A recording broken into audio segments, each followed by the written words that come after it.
all are here. Thank you for checking in. Welcome to the love stream from Rythmia. Welcome. My name is John Jacob Mubarak, and I am the Director of New Business Development here at Rythmia, and I'm also a spiritual practitioner, an agape licensed spiritual practitioner. And I get to do this talk today called Walking the Path. And today our topic is, where is consciousness? Where does it reside? Right? It came up from an interesting question. So as people are streaming in, I want to welcome you. I want to thank you. I want to talk to you about what's up and what's going on. Before we go too far, thank you everybody for checking in. Before we go too far, I want to tell you about Rythmia right now as we're building up some traffic. The background noise is super loud and I can't hear you. Thank you, Ashcroft. Can we turn off the AC? Thank you. All right, so let's hope that this is a little better. Maybe I'm going to try and do this because I think that the computer's making a lot of noise too. Is that better, Phil? Is that better? Thank you for letting us know. All right, so welcome. I'm so grateful that you all are here and joining us. And I want to tell you about Rythmia and what's going on at Rythmia right now. We are open. We're open for business. We're open, free from any concerns, right, of all the old past of what happened pre-COVID, right? You can come here and enjoy a pre-COVID experience. We test people before they get on property. So before you even check in, you get a COVID test. And not only that, when you need your test to get back into the United States or any other country, we do the test here. We do the test right here, so you don't have to go anywhere. We got it easy for you. We have people here transforming their lives, releasing years of trauma, pain, guilt, shame, unforgiveness. If you are up for up-leveling your life, come check us out at Rythmia. All right, so I'm hoping that you guys can hear me okay on the Instagram live. Let me know if you can hear me okay on Instagram. And I'm hoping that everyone can hear me okay on Facebook. Hello, Sheila. Hello, Ethan from London. Hello. So you're London's 8, 6, 7 hours ahead of us, right? So good evening to London. And hello, Margarita Flores. So nice to have you here. So listen, today's talk is consciousness. Where is it? And be sure on Instagram, let me know that you can hear me. If you can hear me, let me know if there's any difficulty. I'm glad you can hear me on Facebook. So thank you all. So where is consciousness? So like, if you cut off your finger, you're still conscious, right? If you cut off your arm, you're still conscious. But if you cut off your head, are you conscious? Does that mean that consciousness resides in the head? This is the question, right? Does consciousness reside? Where does consciousness reside? This is a very interesting question because the key is John O'Brien from Scotland, laddie. It's not lad, it's laddie. Thank you, John. Welcome. So here's the thing about consciousness. Consciousness is that which is eternal, that which is without beginning and without end.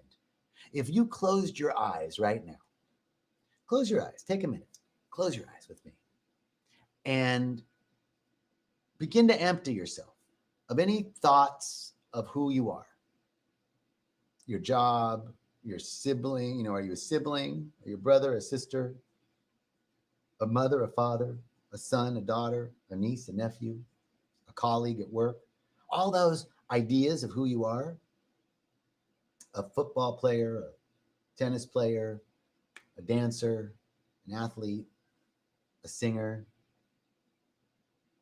a driver, a gardener, your career, remove all of that. Remove out all of the ideas of who you are, all of the ideas now of your beliefs, what you think is true, political beliefs, religious beliefs.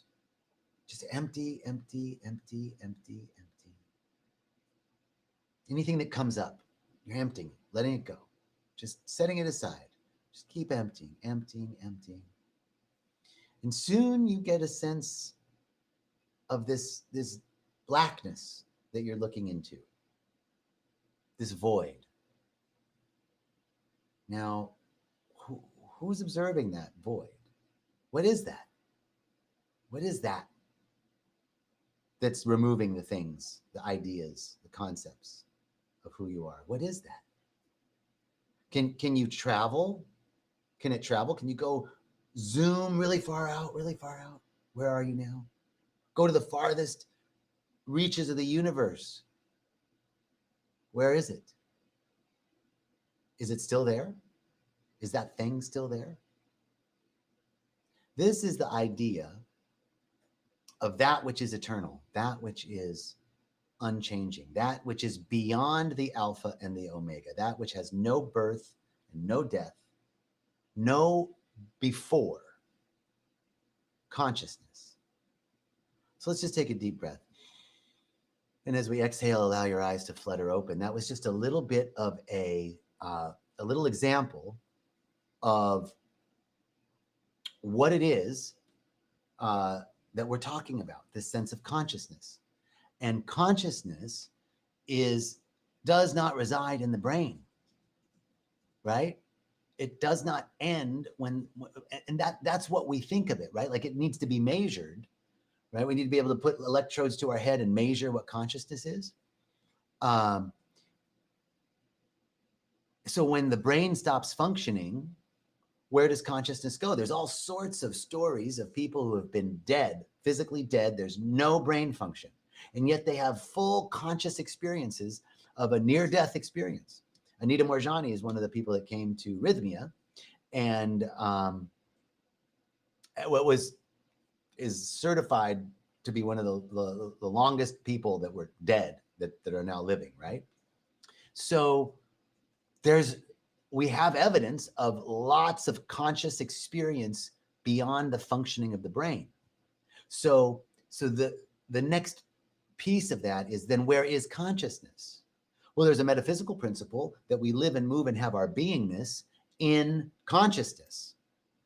And we live and move and have our beingness in a energetic creative medium that responds to our thinking, right? So consciousness is in us, like we're conscious. Consciousness is awareness, but consciousness is also all around us. So we can say that there's a certain sort of consciousness in the plant. Now, remember, we're using the word consciousness to describe a human quality. So we're not anthropomorphizing the plant, but we can see a sort of intelligence, a sort of knowing. The plant knows what to do. It automatically turns towards the sun. It automatically needs water. It automatically grows in this way in the spring, and in the winter it dies off, and it comes back in the spring, and in between there's all sorts of things that it does automatically. There's a certain consciousness there. There's a certain consciousness in the mitochondria of my cells. There's a certain consciousness in the farthest reaches of the universe, in the order and balance and harmony of the planet spinning without any human compulsion. There's a sort of awareness, an intelligence that we can see everywhere. So consciousness then becomes more, it becomes not only in us, through us, and as us, but it's all around us. We're in it. It's like a fish saying to a young fish saying to the older fish, I want the ocean. And the fish is like, yeah, you're in water right now, boo. Like you're already in it. You can't get out of it. You want some water? You're in it. You're in consciousness. So consciousness becomes something more than where it resides in the brain, right? So therefore, we are a continuum of consciousness. And in this same way, the question I also asked in the beginning on the reel yesterday was, where's the soul? Is the soul in the body and somehow it leaves the body? I would assert rather that the body is in the soul and that the mind is in consciousness. The consciousness isn't in the mind and the soul isn't in the body, but the body is in the soul and the mind is in consciousness. Whew, get that, catch that. So before I go on any further, I want to give some shout outs, and I want to say hi to everybody joining on Instagram. It's my first time trying to do a little Instagram simulcast. So let me know if you can hear me okay on Instagram. And Facebook, love you, my Facebook family. Thank you for joining us. So So I want to give a shout out to Andrea, who has a question. Let's see your question, Andrea, about, give me 1 second. All right. So where's Andrea's question? I'm not seeing, here we go. Do you have any suggestions to manage anxiety when meditating? Okay, yes, we can talk about this anxiety, Andrea. I want to get to that. But first I want to finish this talk. And so, hey, Dante, Colette from Ireland, hello. Andrea, hello. Good to see you. Mia, so grateful. Tessa from Texas, coming in 2022. Get here sooner, Tessa, but we'll take you whenever. Candace, hello, my love. Jessica, thank you. Patrick from PA. Shelly, ooh, I love you all. Petra, thank you so much for joining us. I'm just looking down here. Eshen, Shelly, hello. Margarita, thank you all so much. Anaba, thank you so much. Okay, so now the question.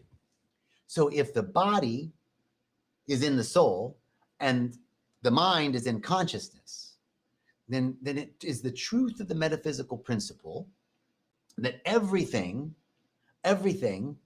emerges from consciousness. Thought precedes form. We have ears to hear because we have the faculty of hearing. So the faculty of hearing existed before the ears.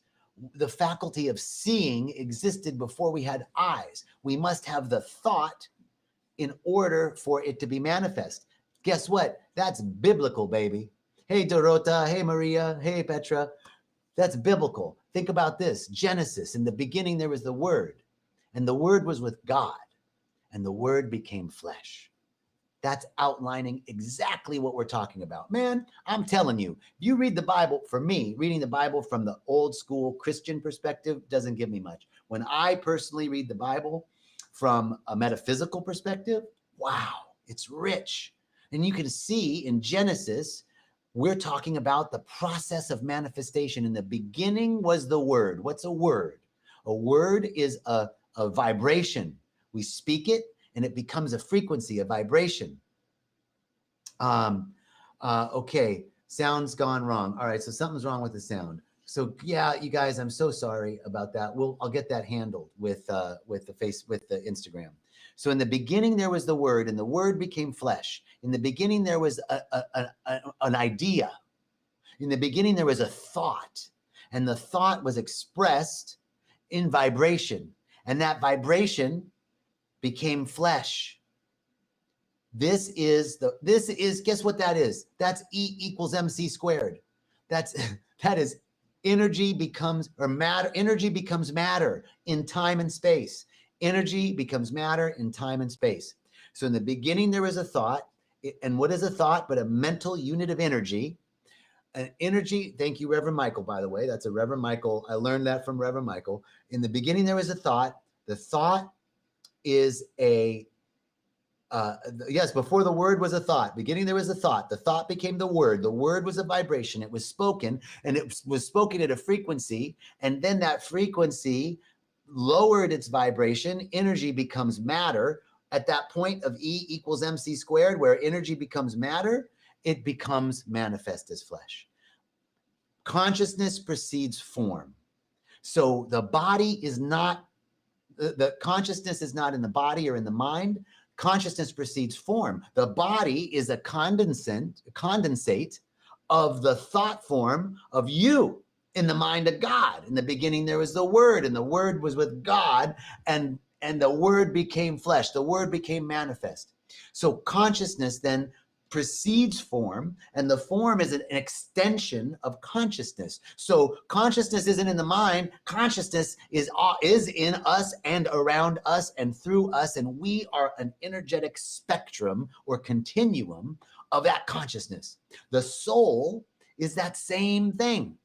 The soul, the body is in the soul. If you can imagine you sitting right where you are right now, and feel the largesse, the grandness of this energetic expression of who you are, almost like a giant shaft of light just emerging out of the top of your head, and like one of those searchlights for the movies, when there's a movie premiere, those lights that just seem to go forever into the sky. That's you. That's you, boo.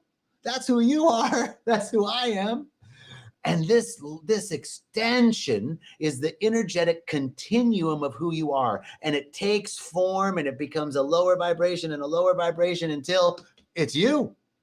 That's why it feels so good to drink ayahuasca. It feels so good to meditate. It feels so good to pray. It feels so good to dance. It feels so good to sing. It feels so good to express ourselves because we're lifting our vibration. And that's who we are. We're high vibration frequency beings. So the question is where is consciousness? It is not in the mind. The mind is an extension of consciousness. It certainly is part of consciousness. The soul is not in the body. It's not, was there a movie like 13 grams or something like that? There was a movie a while ago that said, that's the weight of the difference after you die. So the soul must be 3 grams or something like that. I can't remember, 2 grams. But guess what? The soul, maybe the body leaves the soul doesn't leave the body. How about that? I like that idea. So here we are in this notion of consciousness preceding form, the process of manifestation, and where consciousness and the soul reside. Therefore, consciousness is everywhere. We need not look for it in our minds. We must open ourselves up and be available for this consciousness to express in, through, and as us. It's a constant stream. We're constantly connected, but we close it off. We limit the possibilities because we think consciousness has to exist in a certain way, and our interaction with it has a specific way, right? It needs to look like this. So this is the key. This is the key. Let's see, what does Sylvia say? Peace and blessings, brother. You have such a beautiful soul. Love your live show. Pura Vida. Thank you, Sylvia. Love you too. All right. So the point here is that if this is the truth, if consciousness precedes form, and if you look in life, we don't have to, this isn't woo-woo. Did a cell phone exist first, or did the thought of a cell phone exist? Somebody had to think this shit up, right? Somebody had to imagine it, and before it was real, before it was manifest, it was a thought, right? We don't have to look very far. We have empirical evidence. Hey, colonic Sally, what's up, babe? So here's what I know to be true then. Consciousness precedes form. So something is manifested out of our thoughts, out of our thinking. That is law. That's not woo-woo. That's not, hippy-dippy patchouli oil. Nah. Somebody had to think of it before it could be it. You got to think it before you can be it. Being precedes doing. It's not you do it, then you can be it. Nah, being that precedes doing. So in this same way, now take this awareness and apply it to your life. How does that apply to our lives? Well, it means that anything that we want, every true and good desire of our heart, true and good desire of our heart is the true and good desire of the divine. And it is the Father's good pleasure, the Mother, Father, God's good pleasure to give us the keys to the kingdom. Everything that we could want or desire is available to us if you only knew. If we only knew how much is in store for us. That is the consciousness that breeds more. That is the consciousness of abundance that welcomes more of it in. You're already connected to it.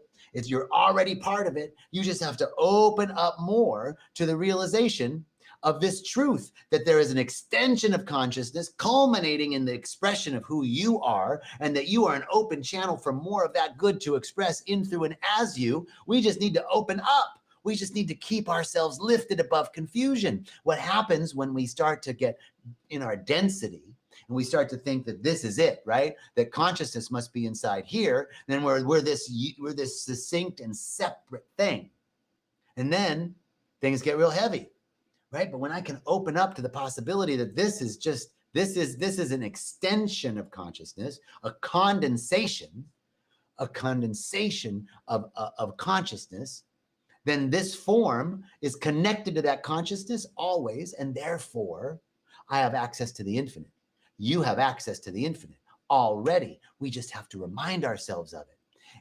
So the only thing that can block the flow of the universal goodness and all the prosperity, all the health, all the vitality, all the excellence, all the creativity, all the joy, all the beauty, all the abundance, all the love, all the order, all the harmony, all the peace, everything that wants to express for you, the only thing that can block it is limited thought.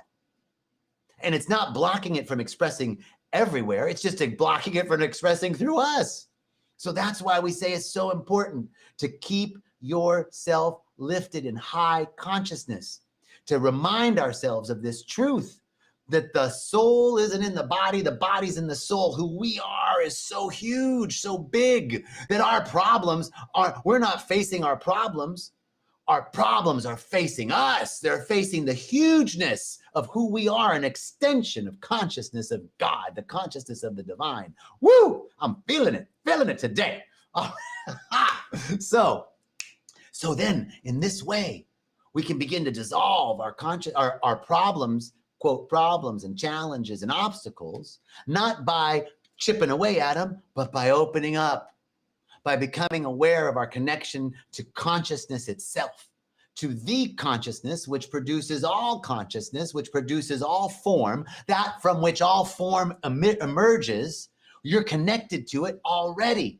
And therefore, if I am part of that and you are part of that, then we can command the seas, right? If we really believed it, we could raise the dead, move the mountains, and calm the seas. Jesus said, even these, and greater things than these shall you do. Greater things than these. He's showing us the way, right? I am the way, in my mind, doesn't mean you got to do it this way. It means like, hey, there's some stuff available for you. You want to make many? You want to take 3 fish and 5, or 3 loaves and 5 fish, 2 loaves and 5 fish, and make it to feed 1,000? Cool, you can do it. You can multiply things. You are powerful. If only we believe, if only we had the faith of a mustard seed, if only we believed. And guess what? We don't have to just believe on faith. We now have this wonderful scientific theoretical perspective called quantum physics, which is opening up all sorts of understandings that the metaphysicians and the sages have been saying for centuries, right? So the first key to all of it is realizing that consciousness is, that we are an extension of the conscious mind of the divine, of the universal mind, that we're always connected to it, and that all we have to do is continue to open up, release, open up wider to receive more of that flow. How do we do that? Prayer, meditation, coming to Rythmia, seeing a spiritual practitioner, fellowship, being part of a spiritual community, being of service, volunteering, making the world a better place, your community a better place just by being you, helping out an elderly person or a loved one, studying, going to classes, taking metaphysical classes, doing yoga, moving our bodies, eating healthy. All of these things are the things that we can do to help keep us lifted above the confusion. What do I mean by that? The confusion that says that this is real, that my fears, my doubts, my worries, all of my heaviness, all of my sadness is real. Now, I'm not saying that it's, when Jesus says don't get caught up in appearances, he's not saying that appearances aren't real. What he's saying is that their unreality lies in our interpretation of them. So here's how we're going to interpret them. I'm experiencing this. I'm experiencing some sense of lack right now. I'm having trouble paying my bills. I'm experiencing something in my health right now. I mean, I'm having some issues physically, right? I'm not denying any of that. What we're saying is that we open up to the possibility of, we open up to the truth, rather, that we're connected with all the love, all the abundance, everything that could possibly be thought is in the mind of God. We have access to it all. And then we start to help train our minds on the truth. If it is anything that we're dealing with, you say to yourself, right now, in this moment, I'm okay. Right now, I'm okay. I might not be able to pay my rent in 2 weeks, but right now, I got a place to stay. Right now, I have enough food. Right now, I have enough time. Even if I'm sick, right now, I have enough time and energy to watch this live stream. So right now, I'm okay. There's something that's okay, that my needs are met right now. Right now. right now, just this moment. And then we build it to the next moment. And the next moment, we begin to build this sort of ladder, this sort of foundation, rather, a foundation of all my needs are met right now. Right now, my needs are met. Because all we got is now.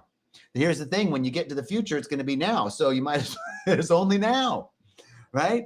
So right now I'm okay. Right now my needs are met. Right now I have enough to watch this video. Right now my needs are met. I'm okay right now. And then the next moment. And then we're building a vibratory frequency of I'm okay. I have enough. I have enough. And guess what? In the beginning, there was the word, and the word became flesh. In the beginning, there was a thought, and the thought took form. In the beginning, there was a vibration, and that vibration expressed into something physical. It manifested itself. So we're going to build on I'm okay.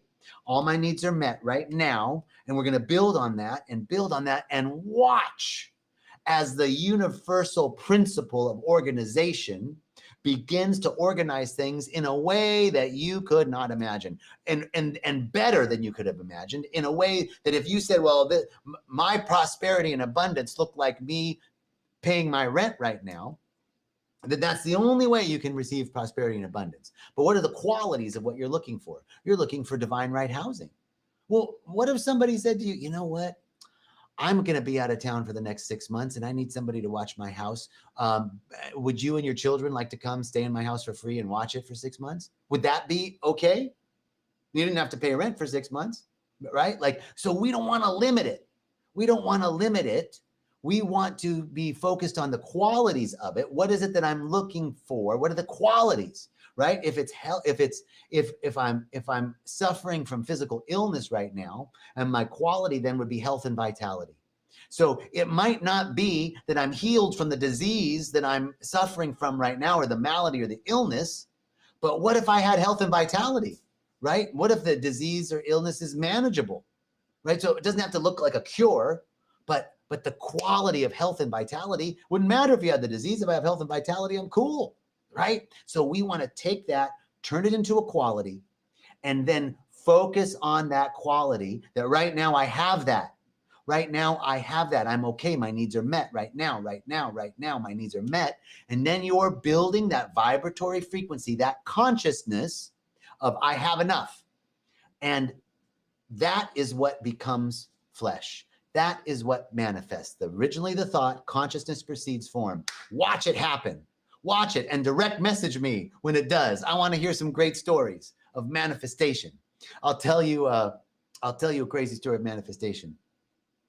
I love bird watching, and I forgot my binoculars. And there are tons of birds in Costa Rica.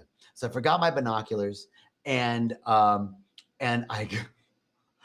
had some friends coming to visit, and I was like, damn, I wish I had my binoculars because my friends love to bird watch too. Wish I had a set of binoculars. So that was a couple days before. Then I go out for a run, and I go out for this run, and I'm jogging in this area on the beach here in Costa Rica, which is beautiful. And there's some trees and stuff, and there's a bunch of, first I see a plastic laundry basket on the beach. It's like, geez, that washed up. Okay, so I set it aside, and I think when I come back, on my way back, I'll pick up the basket. And then a little further up, I see a bunch of bottles in the, you know how the driftwood like washes up, and inside all this driftwood are bottles and stuff and plastic. And so I've stopped my run, and I get the laundry basket, and I start picking up the plastic bottles, right? Picking them up. And I get through the whole thicket of washed up driftwood. And then way off in the distance is one more bottle, like underneath a piece of wood. And I'm like, ugh. And it's kind of, I got to wade through all this, and I've already stopped my run, and I've already stopped my cardio. You know what I mean? So I'm like, okay, I've gone this far. So I wade out to the last bottle, and I get it, and I pick up the bottle, and guess what's underneath that bottle? A set of binoculars. Swear to God. Metal, Bushnell, 20 times 20 magnification binoculars, right? I'm telling you, this shit works. It does. So thank you so much for joining us. That's our talk today. Consciousness Where does consciousness reside? Everywhere, all around us. As Reverend Michael likes to say, its center is everywhere and its circumference is nowhere. It resides right where you are and everywhere around you, but you are, it's not in, it is in you, but it's also in, through, and as you and all around you.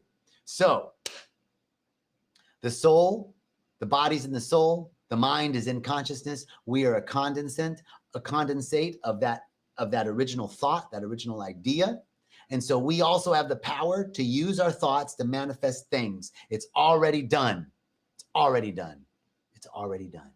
So I'm just so grateful to take this moment and know this truth about you and about me and about everyone, that we are constantly guided by this infinite intelligence connected to the divine mind, that we are surrounded by a love that protects us, an infinite love that protects us and guards us and girds us, and that we are sourced by an infinite intelligence and sourced by an infinite power, a power that knows no limits, no bounds, no exhaustion, a power that takes out of itself and creates more of itself without ever depleting itself.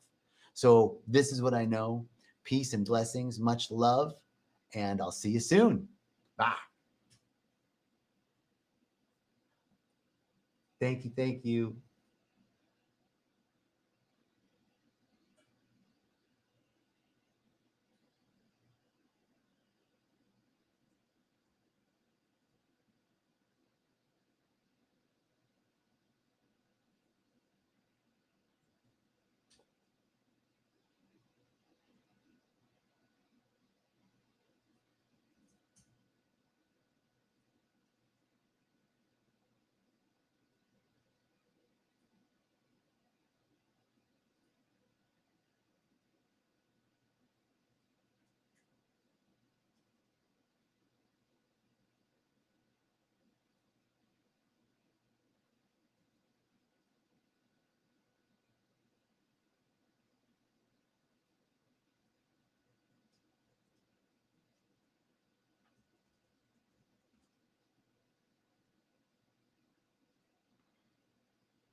How'd it go today?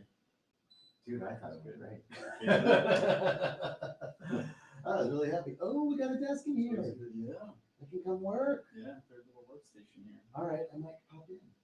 Yeah. I'm working in the office, the front desk office, and it's okay. But yeah, come in here. I want to try to get the big iMac in here. Is that's ours? When I asked Sam, he's like it's split between Rythmia and them. Yeah, no. I thought it was ours though. I've been asking them for. Yeah, that was their price of admission. So we'll. Yes, because he's done with the documentary. Yeah, it's not his.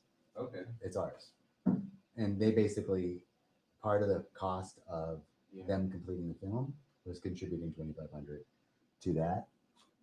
But the ownership, and it's even in their contract, the ownership resides with Rythmia. Oh.